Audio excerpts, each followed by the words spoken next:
사람들은 사랑받기를 원합니다. 그리고 그 사랑을 보기를 원합니다. 그러면 어떻게 사랑을 보여줄 수가 있을까요? 행동이 있어야 됩니다. 행동이.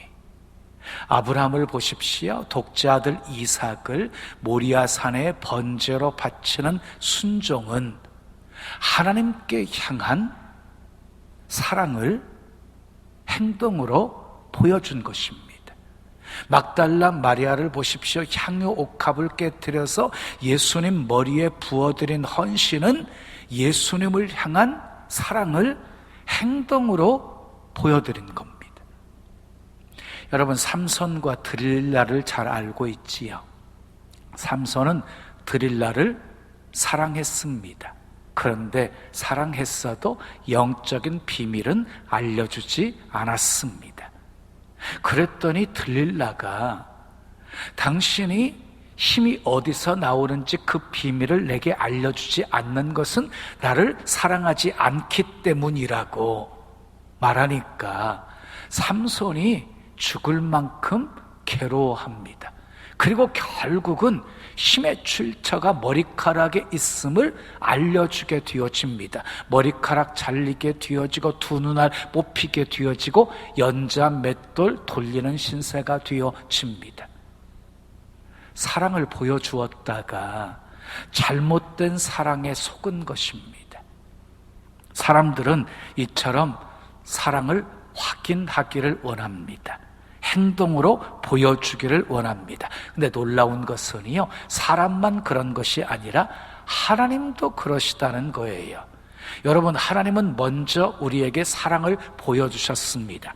하나뿐인 독생자 예수 그리스도를 이 땅에 보내주셨습니다. 십자가에 죽게 하셨습니다. 로마서 5장 8절을 보면 우리가 아직 죄인 되었을 때에 그리스도께서 우리를 위하여 죽으심으로 하나님께서 우리에 대한 자기의 사랑을 확증하셨느니라, 이렇게 말하고 있어요. 독생자 예수 그리스도를 죽게 하심으로 우리에게 향한 주님의 사랑을 확증하셨다. 이게 무슨 말이에요? 확증하셨다는 말은요, 사랑을 보여주셨다는 말이에요.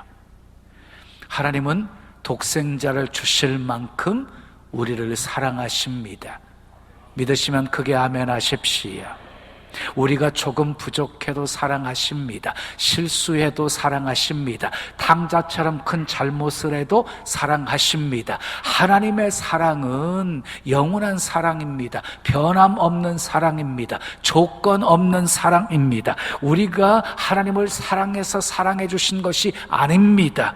조건 없이 우리를 죄에서 구원하시기 위해서 예수 그리스도를 화목제물로 삼아 주신 것입니다. 인간의 사랑은요, 굉장히 유한하지요. 변질되고 배반하고 상처를 주기도 해요. 그러나 하나님의 사랑은요, 변함이 없습니다. 끝이 없습니다. 아멘. 영원합니다. 그래서 이사야 선지자는요, 하나님의 사랑을 이렇게 표현을 했어요. 여인이 어찌 그 젖먹는 자식을 잊겠으며 자기 태에서 난 아들을 긍휼히 여기지 않겠느냐. 그들은 혹시 잊을지라도 나는 너를 잊지 아니할 것이라. 하나님의 사랑은 인간의 사랑과는 본질적으로 다르다는 것입니다. 우리를 향한 하나님의 사랑은 변함이 없습니다. 그러나 여러분 기억하십시오. 하나님은 우리를 사랑하시기 때문에 우리에게 사랑받고 싶어 하십니다. 하나님이 우리에게 첫 번째 주신 계명이 무엇이었습니까? 마음을 다하고 뜻을 다하고 목숨을 다하여 주 너의 하나님을 사랑하라는 것입니다. 하나님이 주신 십계명의 첫 계명이 무엇입니까? 하나님 외에 다른 신을 내게 두지 말라고 하셨습니다. 무슨 말입니까? 오직 하나님만 사랑하라는 것입니다. 하나님은 우리의 사랑을 받고 싶어 하십니다. 그러면 어떻게 하나님을 향한 우리의 사랑을 보여드릴 수가 있을까요? 오늘 본문 21절 말씀 함께 읽어요. 시작. 나의 계명을 지키는 자라야 나를 사랑하는 자니. 이 말씀이 무슨 말이냐면요, 너희가 정말 나를 사랑하느냐? 사랑하면 계명을 지키라, 이렇게 말하고 있는 거예요. 근데 23절 말씀에도요 동일한 말씀을 하고 계세요. 23절 읽어요. 사람이 나를 사랑하면 내 말을 지키리니. 사랑하면 지킨대요. 또 15절 말씀 읽어요. 시작. 너희가 나를 사랑하면 나의 계명을 지키리라. 사랑하면 지킨대요, 계명을. 지금 예수님이 하신 말씀을 정리하면은요 무슨 말이에요? 예수님을 사랑하는 사람은 계명을 지킨다는 말이에요. 그러면 왜 예수님께서 이렇게 지당한 말씀을 하고 계시는 것일까요? 예수님을 사랑한다고 고백하면서도 계명을 지키지 않는 사람들이 있었기 때문이에요. 많은 사람들이 예수님을 향해서 주여 주여라고 고백은 하면서 말씀대로 살지 못하고 있었기 때문이었어요. 여러분은 이 말씀을 들으면서 어떤 생각이 드십니까? 주님이 내게 사랑을 보여달라고 하시는구나. 내가 계명을 잘 지켜서 얼마나 내가 주님을 많이 사랑하시는지 보여드려야지. 이런 마음이 든다면 여러분들은 주님을 사랑하는 사람입니다. 그런데 만일 주님이 왜 이런 말씀을 내게 주시지? 참 부담스럽네, 이런 마음이 드는 사람은 주님을 사랑하지 않는 사람입니다. 아니, 사랑해도 조금 사랑하는 사람입니다. 그러면 우리가 지켜야 할 계명이 무엇입니까? 성경을 보면 많은 계명들이 나오지요. 하라는 계명과 하지 말라는 계명으로 반복되어져 있습니다. 이 계명들을 보면은 때때로 우리를 구속한다는 느낌을 받지요. 우리를 속박한다는 느낌을 받지요.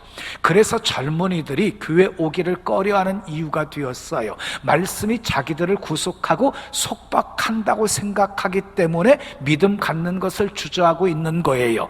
그런데 알고 보면은요, 속박이 아니에요. 구속이 아니에요. 계명은요, 큰 복이고 은혜이고 사랑입니다. 아멘. 부모는 자녀들에게요 참견을 많이 하지요. 부모들이 가장 많이 하는 말이 뭐예요? 하라는 말과 하지 말라는 말이지요. 그 말을 들으면 자식들은 어때요?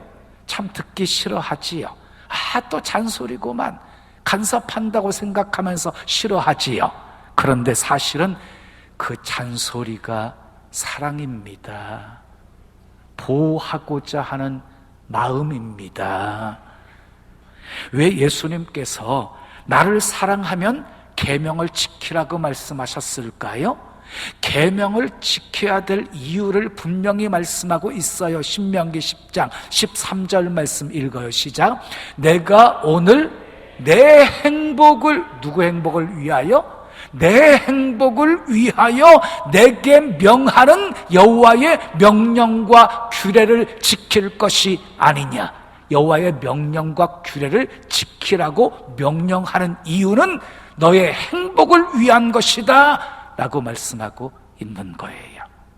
모든 계명을 살펴보면은요, 세상을 사랑하고 사람들을 사랑하는 하나님의 배려가 가득 담겨져 있습니다. 사람들을 괴롭히려고 주시는 것이 아니라 사람들에게 행복을 주시고 기쁨을 주시고 복을 주시고 은혜를 주시고 보람을 주시려고 주신 명령입니다.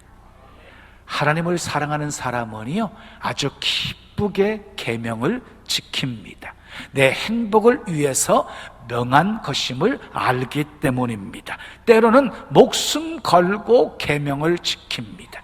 하나님을 사랑했던 사드락과 메삭과 아벳느고를 보십시오. 우상 숭배를 금한 하나님의 계명을 지키기 위해서 금신상 앞에 절하지 않습니다. 결과 풀불 속에 던져 넣어지지만 몸 하나 상하지 않도록, 아니 머리카락 하나 걸리지 않도록 하나님께서 완벽하게 보호해 주십니다. 빌라델피아 성도들을 보십시오. 작은 능력을 가지고도 주의 이름 배반하지 않습니다. 주의 말씀 지킵니다. 그랬더니 하나님께서 열린 문에 복을 주셨습니다. 하나님을 사랑하여 계명 지키면 복이 있습니다. 오늘 본문을 보아도 하나님을 사랑하고 계명을 지키면 하나님이 주신 약속이 있음을 말씀하고 있어요. 첫 번째 약속 따라해요. 주님의 사랑을 받습니다. 본문 21절 말씀 함께 읽으시자.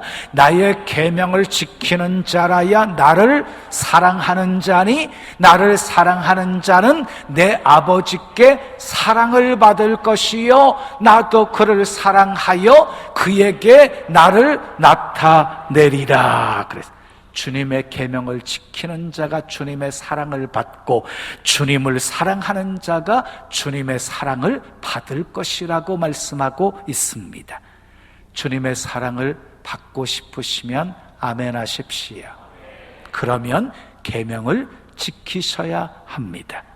출애굽기 20장 6절에 보면 하나님을 사랑하고 계명을 지키는 자에게는 천대까지 은혜를 베푸신다고 말씀하셨습니다.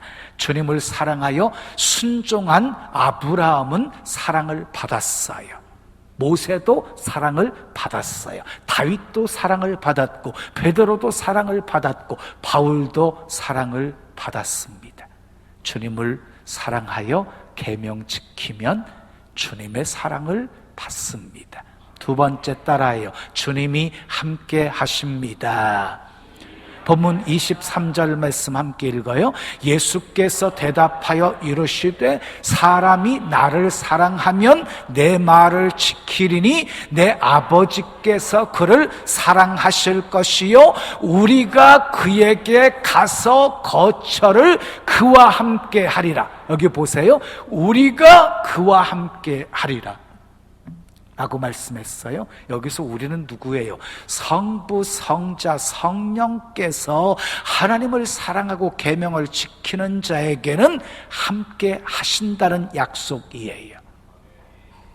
주님을 사랑하여 계명 지키십시오. 그러면 주님이 늘 함께 하십니다. 세 번째 따라하세요. 기도 응답을 받습니다. 요한일서 3장 22절 말씀 함께 읽어요. 시작. 무엇이든지 구하는 바를 그에게 받나니 이는 우리가 그의 계명을 지키고 그 앞에서 기뻐하시는 것을 행함이라. 우리가 계명을 지키면서 하나님이 기뻐하시는 일을 행하면 무엇이든지 구하는 대로 받는다는 말씀이에요. 여러분, 주님을 사랑하시고 계명을 지키면 기도 응답의 복을 받습니다. 사람들은 복 받기를 원해요. 그래서 복 달라고 구해요. 근데 그것보다 더 중요한 것이 있어요. 주님을 사랑하는 것이에요. 주님을 사랑해야 계명을 지키고 계명을 지켜야 주님 사랑받고 주님이 늘 함께 하시고 기도에도 응답받을 수 있기 때문이에요. 부활하신 예수님이 베드로를 찾아와서 물으셨어요. 요한의 아들 시몬아, 내가 이 사람들보다 나를 더 사랑하느냐? 왜 예수님께서 베드로라고 부르지 않으시고 옛 이름이었던 시몬이라고 부르셨을까요? 시몬으로 있을 때 예수님이 부르셨던 그 옛날의 은혜의 기억을 다시 회상하라는 것이지요. 잊지 말고 기억하라는 의미였겠지요. 그리고 왜 내가 나를 사랑하느냐라고 물으셨을까요? 어떤 질문보다도 더 중요한 질문이었기 때문입니다. 사실 우리에게 가장 큰 문제는요, 사랑의 회복이 필요한 거예요. 모든 인간관계 문제도 사랑이 식어서 생긴 것이거든요. 하나님과의 관계도 마찬가지예요. 사랑이 회복되어야 관계도 회복이 되어지는 거예요. 사랑이 회복되어야 용기도 생기고, 사랑이 회복되어야 내게 주어진 십자가도 지고, 그리고 사랑이 회복되어야 고난도 넉넉히 이길 수 있는 것이에요. 그러므로 우리에게 가장 중요한 것은요, 주님을 사랑하는 것입니다. 베드로가 고백합니다. 내가 주님을 사랑하는 줄 주께서 아시나이다. 맞는 말이지요. 주님은 다 알고 계세요. 우리가 사랑한다고 고백하는 것이 말로만 하는 것인지 진정으로 사랑해서 하는 것인지 우리 주님은요 다 알고 계십니다. 주님은 3번 묻습니다. 아가파스메, 아가파스메, 아가파스. 네가 나를 아가페 하느냐라고 물었어요. 그런데 베드로는요 3번이나 나는 필레우 합니다라고 대답했어요. 그도 그럴 것이, 주님을 사랑한다고 고백해 놓고는 주님을 모른다고 3번씩이나 부인했던 경험이 있었기에 감히 주님을 아가페 합니다라고 고백할 수가 없었던 거예요. 그런데 그 고백 이후에 베드로는요 주를 위해서 죽을 각오하고 사역합니다. 주를 위해 고난받는 것을 기뻐합니다. 십자가 거꾸로 지고 순교합니다. 사랑이 구주를 죽게 한 것처럼 사랑이 주를 위해서 순교하게 한 것입니다. 사랑을 고백한 베드로에게 내 양을 먹이라, 내 양을 치라, 사명이 주어집니다. 하나님은요 완벽한 사람을 쓰시는 것이 아니라 주님을 사랑하는 사람을 쓰십니다. 이것이 우리의 소망이지요. 저는 아무리 생각해도요 목사가 될 사람이 아니었어요. 소극적인 데다가 내성적인 데다가 사람들 앞에는 서지도 못하고 사람들 앞에 서서 발표할 때에는요 새카맣게 잊어버리는 사람이었거든요. 그랬던 제가 사람들 앞에서 설교하고 기도한다는 거 상상도 못할 일이었거든요. 그리고 부족한 점이 한두 가지가 아니었어요. 거기다가요 말씀을 읽잖아요, 말씀을 연구하잖아요, 말씀을 준비하다 보면은요 말씀에 마음에 찔려가지고 강단에 올라가고 싶지 않을 때가 한두 번이 아니었어요. 언어도 부족하고 인격도 부족하고 행실도 부족하고 너무 한심하다는 생각이 많이 들었어요. 요즘은 많이 좋아졌지만 지금도 가끔은 해요. 그때마다 그래도 강단에 설 수 있는 용기를 가질 수 있었던 것은 내가 주님을 사랑합니다. 정말로 많이 주님을 사랑합니다. 이 고백이 저에게 있었기 때문입니다. 여러분들이 아시는 찬송이에요. 우리 다 같이 한번 찬송해 보실까요? 갈릴리 호숫가에서. 갈릴리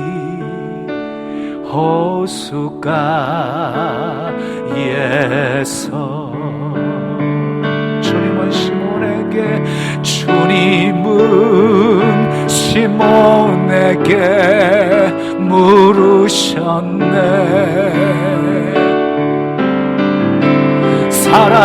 사랑하는 시몬아, 넌 날 사랑하느냐? 오 주님, 당신만이 아십니다. 우리 두 손 가슴에 모시고 오늘 이 자리에서, 오늘 이 자리에서 주님이 나에게 물으시네. 주님이 나에게 물으시네. 여러분들의 이름을 넣어서 사랑하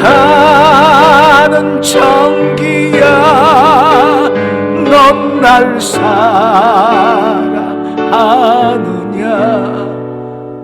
오 주님, 당신만이 아십니다.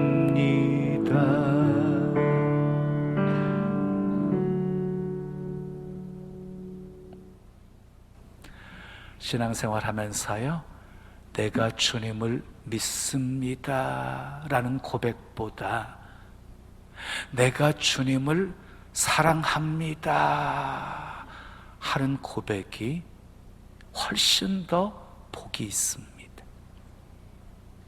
믿습니다라고 하는 고백 속에는요, 아직도 뭔가 기대하는 것이 있는 거예요. 바라는 것이 있는 거예요. 하나님께서 놀라운 은혜를, 놀라운 기적을 내 삶 속에 베풀어 주기를 기대하는 마음이 깔려 있는 거예요.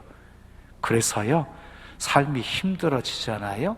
그러면 믿음조차도 흔들려요. 그런데요, 주님 사랑합니다 라고 고백하잖아요. 그러면 그 고백 속에는요, 좀 더 드리고 싶은 마음이 담겨져 있어요. 좀 더 드리고 싶은 마음이. 그래서 어떤 고난이 와도 흔들리지 않습니다. 베드로를 보십시오. 주는 그리스도시요 살아계신 하나님의 아들이십니다 라고 믿음을 고백했을 때, 그 후 베드로는 주님을 모른다고 부인했어요.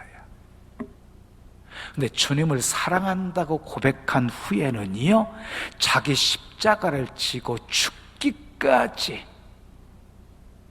사명 감당해요.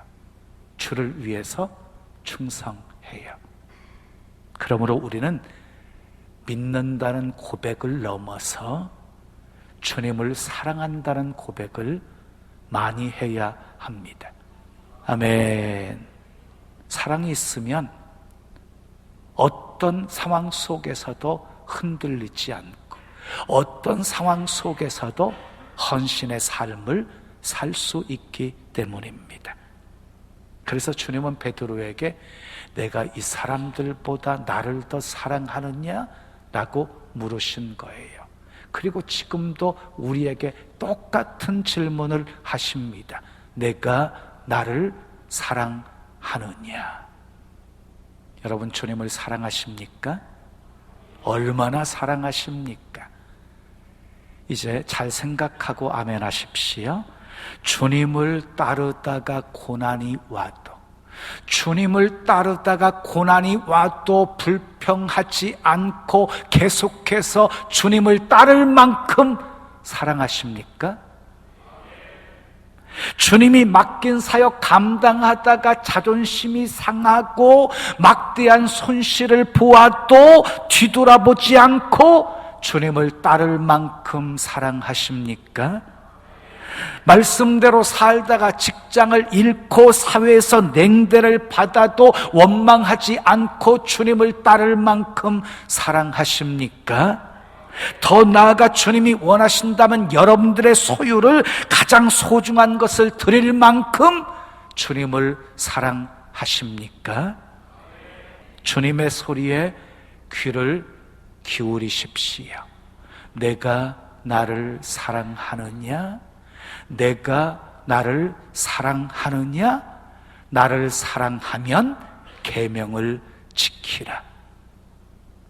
거기에 이렇게 고백하셨으면 좋겠어요. 주님, 내가 주님을 사랑합니다. 정말 주님을 사랑합니다. 많이 주님을 사랑합니다. 세상 무엇과도 바꿀 수 없는 가장 소중한 분이 바로 주님이십니다. 주님은 나의 구원이십니다. 생명이십니다. 주님은 나의 기쁨이십니다. 소망이십니다. 주님은 나의 전부이십니다. 아멘. 주님을 향한 사랑을 늘 확인하시고 사랑을 고백하시고 계명 지키며 사십시오. 그래서 주님 사랑 많이 받으시고, 아멘. 늘 주님과 함께 하시고 기도한 것마다 응답받아 행복한 인생, 주님께 쓰임받는 복된 인생 사시기를 예수님의 이름으로 축원합니다.